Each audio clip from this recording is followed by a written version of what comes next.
Ladies and gentlemen, pay attention. This is your boy, the coach from the WWE. I would like to welcome you to the very first wrestling podcast in the world to take you on a weekly deep dive into classic matches along with legends of the squared circle. Enjoy the discussion. Enjoy the back and forth. There's so much to get into. Ladies and gentlemen, this is the payoff.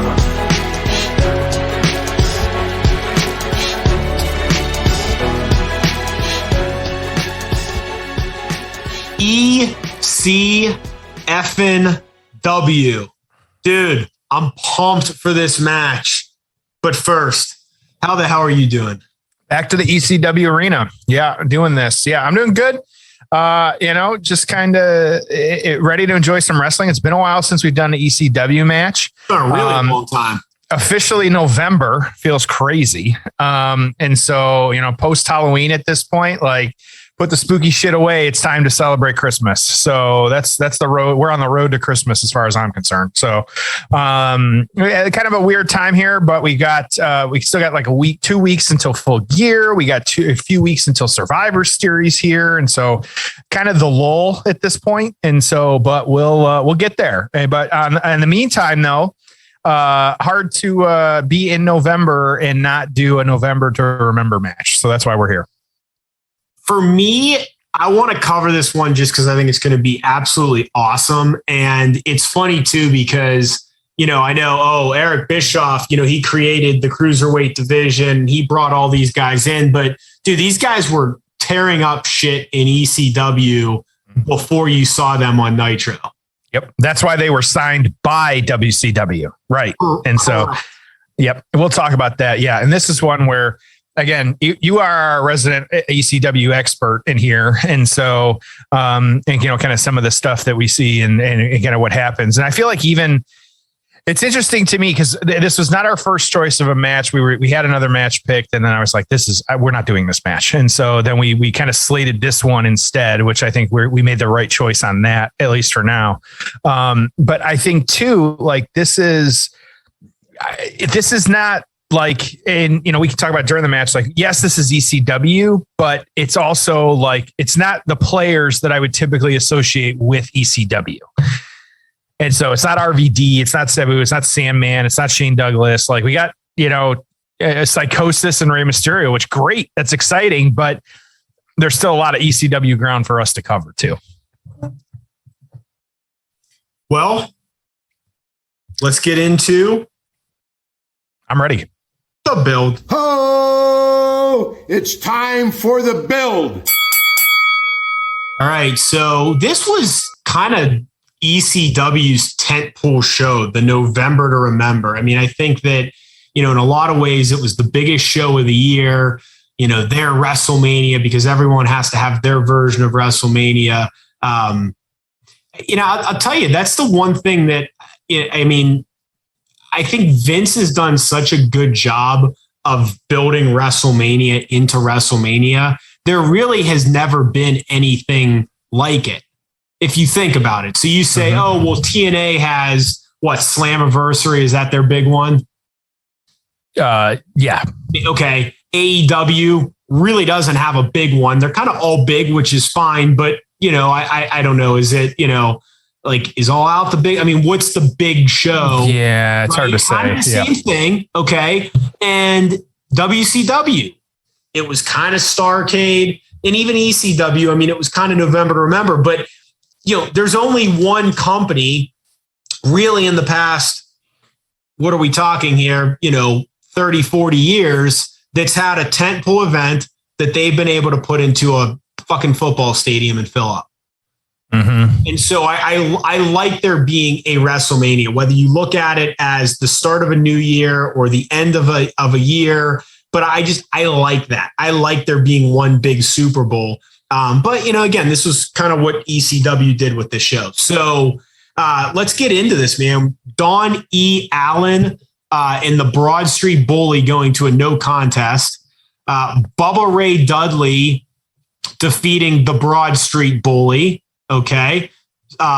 Conan defeating Jason Knight. with Taz as your special guest referee. These first 3 matches combined have been a total of just over 2 minutes.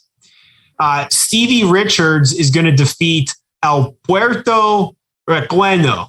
Actually, wasn't that bad. No idea who he is. 3 minutes. Pitbull's defeating the Eliminators in 11 minutes. The match we're going to cover goes 15 minutes. ECW TV champion Too Cold Scorpio and Sandman defeating the Public Enemy. The winner becomes number 1 contender for the World Heavyweight Championship. Okay. In a tag match. Just crazy. Yeah. Then we had a singles match that never got started. Axel Rotten and JT Smith.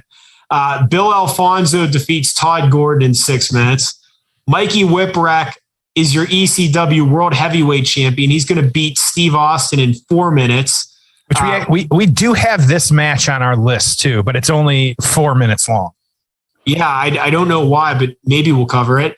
Sabu's going to defeat Hack Myers in 13 minutes. And then Terry Funk and Tommy Dreamer are going to defeat Raven and Cactus Jack in 13 minutes. So this show's just all over the freaking place, man. I mean, minute 16, 57 seconds, 14 seconds, 3 minutes, 4 minutes, 6 minutes. I mean, whew. But, yeah, you know, I bet you if you go back and watch it, you'd be sports entertained at the whole show. And I have a feeling, and I could be wrong, but I have a feeling this match we're going to cover is going to be badass. So I'm sure there's not a massive build, but how did we get to this? Yeah, and there really isn't. And like you said, with this show overall, like it was actually fairly well rated as a whole, like this show, and most of them saying like this match that we're about to talk about is probably the best match of the night. So a little bit about both guys here. We never talked about Psicosis, first Psicosis match, but debuting in the United, really, ECW, he had done a little bit of training and stuff before that, but September 1995, 2 months prior to this show, it was actually him and Mysterio in that match as well too. It was a Gangster's Paradise match. And so at the time, Psicosis was recruited because at the time, Paul Heyman, who was booking everything, running everything, because you had a lot of people left, which Chris Benoit, Eddie Guerrero, Dean Malenko.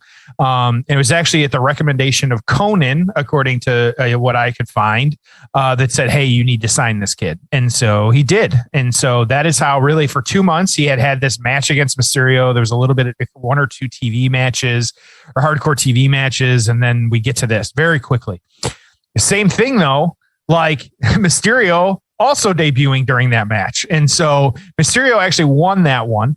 And then, like I said, there was an October 17th hardcore TV match. You had Psicosis actually beating Mysterio. It was a 2 out of 3 falls. Mysterio won the first one. Psicosis won the next 2. You had an November 14th match on hardcore TV. You had Conan and Mysterio defeating Psicosis and La Parka. It was actually a count out at that point. And then the next night, 4 nights later is when you get this match. Now, this is like Tom said, may have said whatever, but this was the Mexican death match. I know we've had some of these kind of weird rules. We had the tag match before this. We had the 10 count with Vader and Foley and stuff like that. And so, but this one officially, the rules on this one is you have to be pinned and then the referee begins the 10 count. So that's how we're defining it on this one. And so that's what we're going to see on this and how this will play out. And so that is the rules on this one. Like I said, these guys, it wasn't that there wasn't a long build. It's just that these guys weren't around for very long, like 2 months. Like last week was the Flair and Hogan, and that was quick over a couple months, but this was 2 months and, these guys just putting on a show and that's what we get. So I'd say, Tom, let's jump right in here, man. All right. So November to Remember 95, we're at the 41-minute mark. I'm ready when you are. I'm not ready, actually. Again, you had Peacock issues last week. I'm having Peacock issues this week. Like, we just can't catch a break here. Like, thanks a lot, Peacock. So 41-minute mark, season 2, episode 1, November to Remember 95. All right. Psicosis. I'm ready. In his ECF and W t-shirt. Love it. All right. Let's get to the payoff. Oh, it's time for the payoff. Joey Styles on commentary. I miss him. Wonder what he's up to now.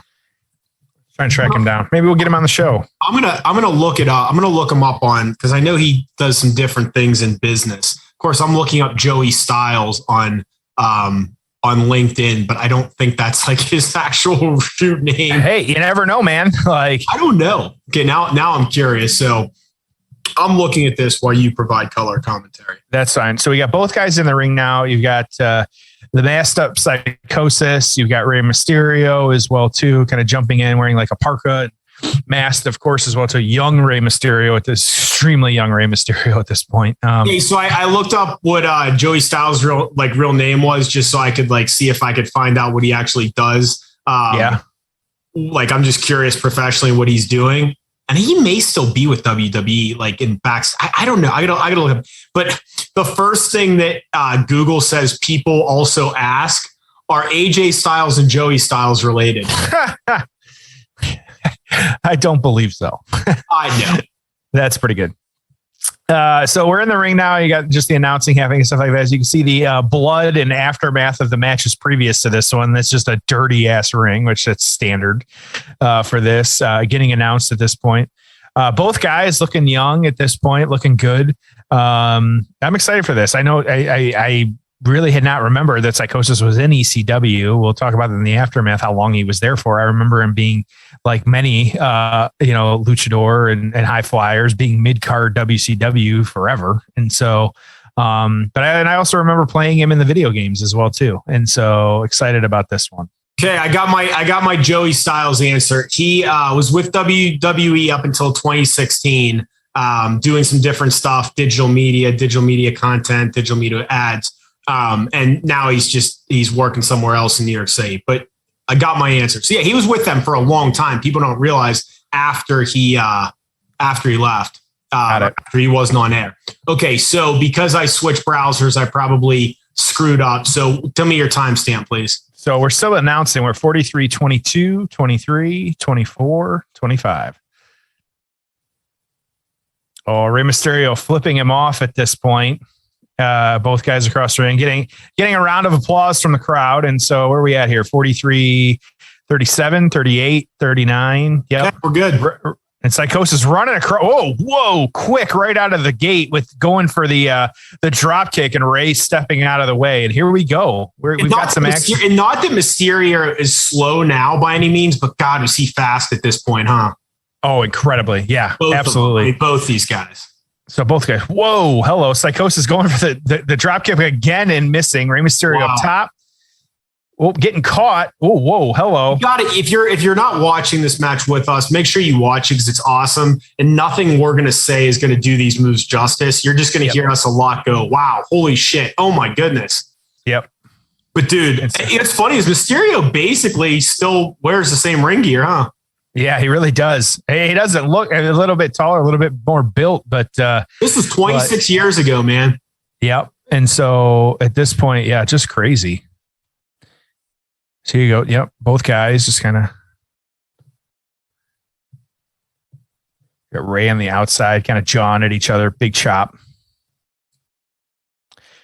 So who is here, whether ECW, WCW, ECW, who is your, I say cruiserweight favorite? That's a great question. Yep. I think in this era, I think I was just a Mysterio guy. I think he was just my favorite. I hate to say, I loved them all, but I loved them all, but I don't know, man. Mysterio, I think was my favorite. I was a big Psicosis fan though, too. Were you? Okay. So Rey, that was a botch there. Trying to climb the guardrail and kind of missing it and falling, hurting himself. I was a big Billy Kidman fan. And so because always and forever have been, unless it's the Brock Lesnar version, big fan of the Shooting Star Press, which was Billy Kidman's finisher. And so I was always a big fan of that. So Rey failing with the guard. We're back in the ring at this point. Big missile drop kick off the top row from Psicosis. Good stuff. Yeah. And I did have to double check. It's 205 Live still around. It is. Really kind of, they had such an opportunity there and kind of just nothing with it. So what are you going to do? Psicosis now, big backflip off the top rope onto Ray. And so there's the 3 count. And you said they have 10 seconds to stand. Now is when the 10 count stands. Yep. Counting it quick. Similar to that Cactus Jack Vader match we watched a couple weeks ago. A little more clearly defined here, but yep, we're getting into it. And so Ray looks like he's going to make it on this one. Not quite out.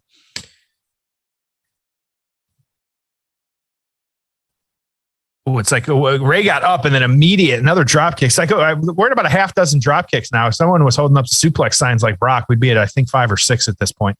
So one of my favorite things about, and again, when we were reading the results of this show, it looked a little weird of a show. But what I really like about ECW is that it was always a variety show, and you got a little bit of everything, right? I mean, you got a match or two like this.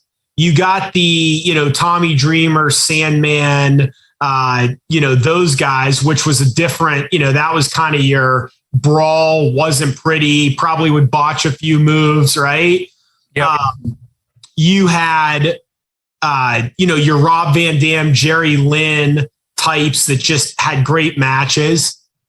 Right. I mean, so you just had you go pull up some of the best ECW shows and you had everything. And I mean, you had some, then you'd have New Jack come out and do a balcony dive. And I felt like probably more than any promotion, they just gave you a little bit of everything. And I know WCW to a certain degree tried to replicate that. You had some great workers, you had the cruiserweights, you had the big stars that were main eventers. But that's one of my gripes now with Vince is it just feels like they want everyone to look the exact same, which is 6'4", either a muscled physique or a super muscled physique, right? Or a blonde woman. You have the Lashleys or you have the McIntyres, right? And there's just not much else there. And I like watching a show. I mean, you think about most WWE pay-per-views. What's the difference between match 1 and match 2 and match 3? Not a lot. You don't have cruiserweights. Yeah, you have men and women, but you kind of have a bunch of guys that look the same, wrestle the same. There's just not much variety to it. So, your average WWE pay-per-view, there's not a whole lot to see. AEW even, you've got some more variety, which I think is fantastic. But I just felt like ECW just over the course of 3 hours, man, they just gave you a whole bunch of different stuff. All right, so top rope. Psicosis again. All kind of lands in a leg drop position. That was an awesome move. Yep. So let me guess, 3 count. All right, so 3 count. That's the other thing I don't like about this match is now you're getting all these pinfalls that normally wouldn't be pinfalls. But it's slowing things down a little bit. So to your point too, I thought one of the reviews here said the early action, if nothing else, brief, and there's no bad match from the Eliminators and Pitbulls onward, which this was the match that took place right after that one. And as you just said, and this is the quote directly from the review, the perfect variety show. And so dead on for kind of what you're dealing with. They shit on some of the booking, which sure. That would make sense. Well, and this is too and maybe it's time for us to revisit the cruiserweight title and kind of see what's going on here, because I know Roderick Strong had it or has had it for a little bit here, at least as of our recording. Kushida, who is the giant star in New Japan, which a kind of funny story about Kushida. When my brother and I we went to the War of the Worlds Ring of Honor New Japan show, and we were there ahead of time getting autographs and stuff like that. And it was one of those, when am I ever going to get the opportunity to get some of the autographs of some of these people, the best in the world type stuff. Hiroshi Tanahashi, stuff like that. But Kushida was at the table next to him, which I've always been a big Kushida fan because of the Back to the Future gimmick he does. But then he wasn't at his table for a while. And in the moment, I was just so hyped to watch a good wrestling show. I didn't realize that he was probably taking his pre-match shit. And so he wasn't at the table for 10, 15 minutes. And so me and my brother and Tanahashi, one of the biggest stars ever in New Japan, he was just standing there. He's Kushida and yelling and trying to be funny about it and stuff like that. And so that's my Kushida story. I did finally get his autograph. So, small world type stuff. but just kind of funny. But yeah, like with the cruiserweights and stuff like that, like when was the last time we got one of those matches on actual TV? Like we just haven't. Like they're not pushing them at all. Yeah. And so even just throw it in something like this in the middle of something, like there's no reason not to. Like, yeah, let's see. There was a Super Showdown match in 2018. Tables, Ladders, and Chairs 2017 was the last pay-per-view that there was a show that outside of like a Kickoff or NXT.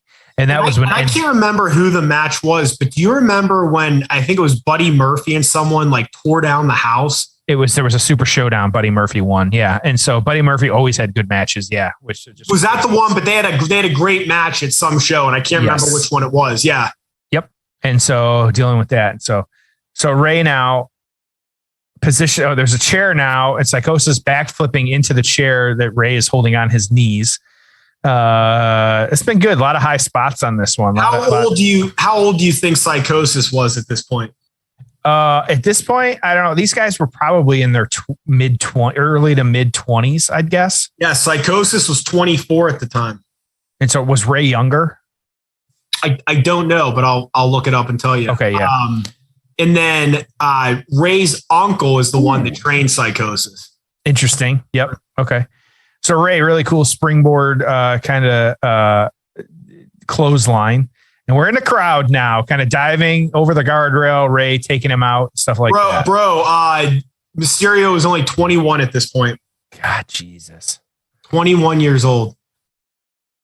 I appreciate the cop just standing there looking to see what's going on. It's always funny. Ray, here we go. Oh, yeah. Ooh, there it is. The springboard from the top rope over the guardrail. Perfect onto Psicosis. The crowd, all the beer cans on the ground there, just laying in the beer. Yep. And so these guys just sitting in the front row. Yep. Ooh, and a chair shot in the crowd. Okay, sure. Ray got no time for those guys. Actually looked pissed that they were like messing up their chairs, whatever. So as typical ECW, we are in the crowd fighting. You can't see them, which is kind of funny. A cameraman can't even get there, so we have no clue what's going on at this point. All we can see is a crowd of people. Here we go. We're working our way back. Ray's got him.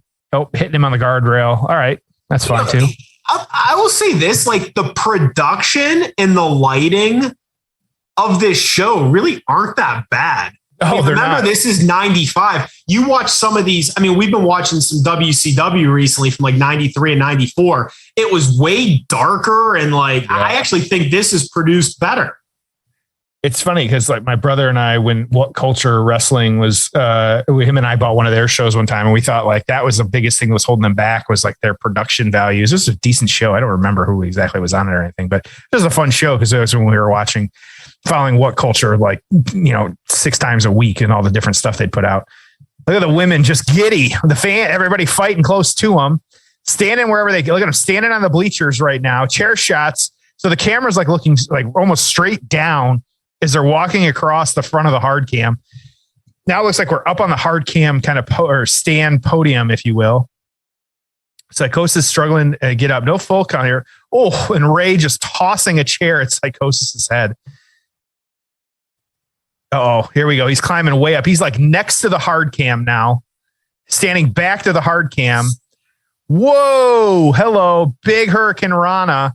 Wow. From the hard cam going down about 6 feet. All right, so there's 1, 2, 3. Ray climbing back. He's now in the crowd, climbing back toward the ring. Psicosis is laid out probably about 5 feet in front of the hard cam on a platform that's below it. There's no way he's getting back from that. Ray in the ring, crowd cheering, losing their mind. Psicosis still down. Couple fans trying to get him, trying to will him up. Man, look at the dents on that chair. That's incredible. Oh, both chairs. Oh, Psicosis falling. Yep. Ray yelling at him. Come on, both chairs. Look. Oh, Ray, take it. What a heel move, Ray. And there's the dub. Sitting in the chair, upset that he couldn't get back in the ring.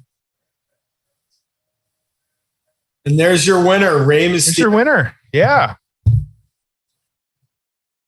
Hurricane Rana off the balcony. That was fun. Very fun. Very fun match. All right, Let's get into the aftermath. Ho! it's time for the aftermath. Pretty damn good match, man. That was not the, like, I would say, like, as I talked about the big players of ECW, like going totally extreme. That was still really good. Like I was still really, I'm glad we did this match and picked this one because I'm glad we watched that one. Just, that's all I can say. I agree. So what happened in the aftermath here, kind of, how'd this play out, kind of what it was. So Mysterio actually, staying in ECW for not too much longer, but still there, had actually a few matches with a newcomer at the time, Juventud Guerrera, kind of following in from 95 to 1996. Ray actually wrestled his last ECW match, at least in this period. It was the Big Ass Extreme Bash, I'll say it right. The Big Ass Extreme Bash in March of 1996. And so during that one as well, too, taking on Juventud Guerrera, actually Juventud winning. It was and this could be one we add. It was a 2 out of 3 falls match. It was a 16-minute match. And so, good stuff there and kind of dealing with that. But then on the next night, too, well, no, this is 2-night. Juventud won night 1, Ray won night 2. Again, 2 out of 3 falls against Juventud for another 16-minute match. So good stuff there.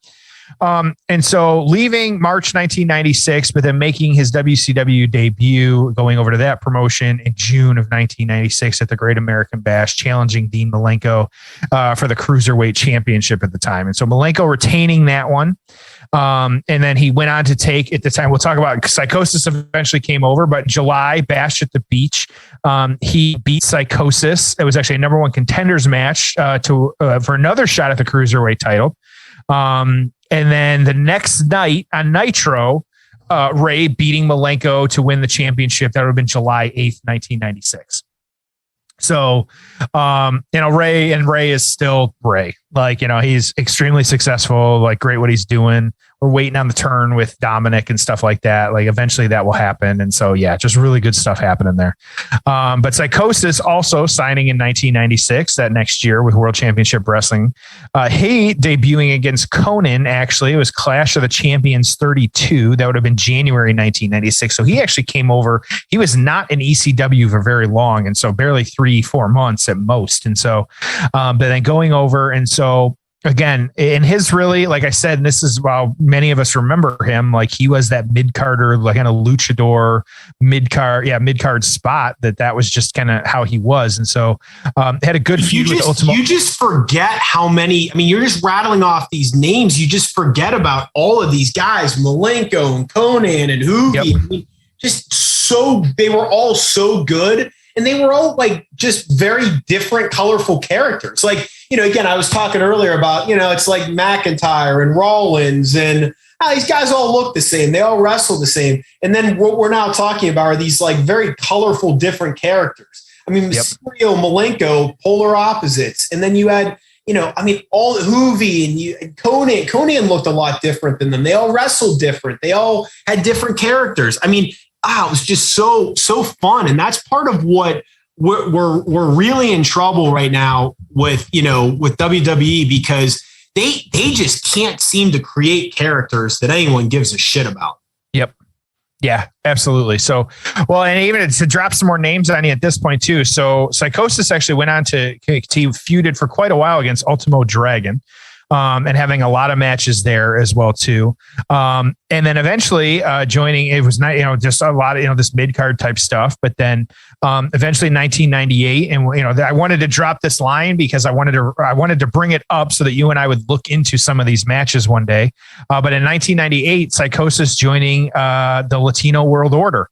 And so, and kind of, all the different players in that one as well, too. And so like you and I had talked about like this, you and I both have never hit our love of factions on this show. And so, just to give you some of the quick name, even just the top 4 on this one, it was Eddie Guerrero, Ray, Juventud, and Psicosis. Even if you just put the 4 of them together, like you're getting a win there. But then you also had La Parka, you had El Dandy, you had Silver King, you had all these other people that as well, too, that like, why wouldn't you do it? Like, it just makes so much sense, gets in the TV time, like, it's just absolutely worth it. So, but of course, eventually being disbanded, but I think that's another one where, whatever the faction is, we're a fan of that stuff around here. But again, I think looking into some Latino World Order kind of matches, we need to do more Eddie matches because you and I have not done enough of them. But because you can't do enough of them, and so we've got that going for us as well too. But just really good stuff all around.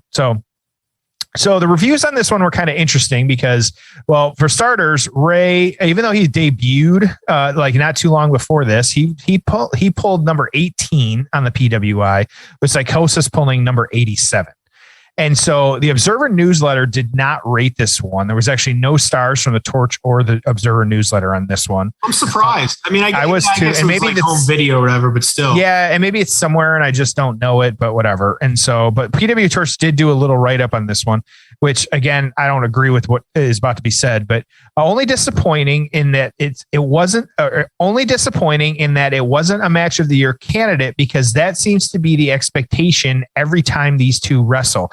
A little too much brawling given what the specialty of these two wrestlers is, but a very good match nevertheless. I don't think that's a reason to ding it, but that's what PW Torch did. I just kind of pulled one other one. It was interesting how people kind of played this one up. And so, and this was, they went back and kind of watched this, but they said this match doesn't hold up like it did in 1995. It says with a lot of botches, which I think there was only really the one big one, but man, for the time period, this was insane. Tons of breathtaking spots combined with the intensity of the rivalry. And watching this, you could see something special in Mysterio, that he had a connection with the American audiences. And so I just I don't agree. Okay, yeah. So they're going out and doing 5 stars every week, every time, they give them 5 stars. If they have a match not every match can be the match of the year, because then it defeats the purpose. But say that if that's what they're doing, give them that. I think other than the one kind of guardrail spot, unless I missed something and wasn't paying attention, it might've been, it didn't even really look wonky at any point. I think it worked well. And was it stiff? That's fine, but it can be. They don't have to have, maybe it was a little different from what they were doing at the time. It's just how it is. So for me on this one with that, I'm actually going to give this one an 8. I think that these guys, they went out and put on a good show. And I think that credit where credit was deserved. I don't care if they're doing that every week. Give them the score they deserve. Yeah, it's funny. I'm not seeing any star ratings either for this, but I'm looking back. Mysterio had a couple 5-star matches in AAA around this time. Hoovy and Ray, best 2 out of 3 falls in 94. Yeah, but I'm not. This match, I'm up. No, I'm not. Yeah, I'm not seeing this. Twitter, let us know. Yep. No, I am seeing. Nope, not seeing a star rating for this one. But they wrestled a lot. In fact, they wrestled 2 weeks later in a 4 3/4 star match for another promotion. 4 1/4 on ECW earlier in the year. So yeah, these guys were just tearing down the house. Yeah, absolutely. So yeah, I'll give that 7. Okay. Yeah. I'm seeing 3 3/4, 2. This is the Internet Wrestling Database. They say they pull from the Observer newsletter. I didn't see it. Maybe it was somewhere. I didn't even see a write up for this show. So maybe, who knows, but so I don't source that specifically, but so you're going to 7. Okay. Yeah, I'm going to 7. Fun match. Really enjoyed it. Yeah. Go back and watch it. That's what we say. Yep. Absolutely. So, okay. Good. Okay. That's one thing. I'm feeling good after watching this match. I think it was a good one that we chose to do. I do want to remind all of our fans at home, something else that you should also choose to do is use our promo code at manscaped.com. Pay off 20, get that 20% off, free shipping. It's absolutely worth it. You won't regret it. Holiday season, we're right around the corner. Get your orders placed early. Tuck away a little bit of money now, a little bit of money in your next paycheck. And then before you know it, you got yourself the Lawnmower 4.0, which is absolutely worth it. Pay off 20. Gift too. That gift package, it's a good gift. If you have a brother that you exchange gifts with, or even a father that, maybe has a little too much ear and nose hair or something, but it's kind of a fun gift because first of all, it's, under $100, even if you did like the full package and everything. If you just did like one item, it would be less. But what I like about Jeff's, it's kind of like a gag gift, but then it's also something that they're going to use for the next 10 years. Well, that was what I was gonna say. Even if you have like a white elephant, one of those types, even if you just buy like the weed whacker nose and hair, like, you know what, like I would actually, like, that's not something somebody else would think of, and that's a pretty good gift. Like, for someone, like, you never know who's gonna need that. So yeah. So again, manscaped.com. Use that promo code payoff20. Get free shipping and 20% off. Absolutely worth it. No, I like your idea about the white elephant.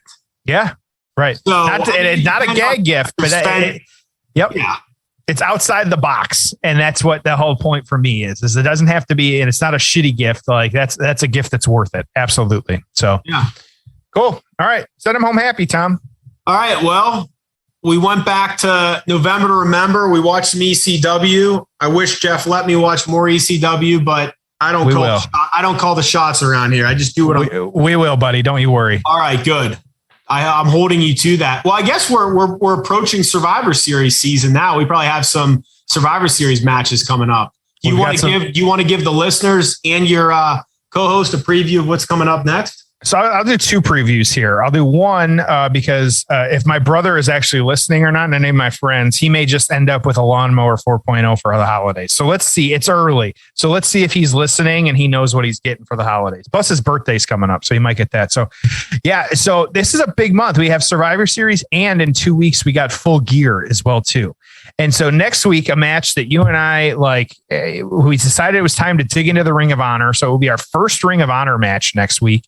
One that we were like, you know what? It's time. Let's look at the two newcomers to AEW, up and coming stars. And yeah, these guys have a bright future.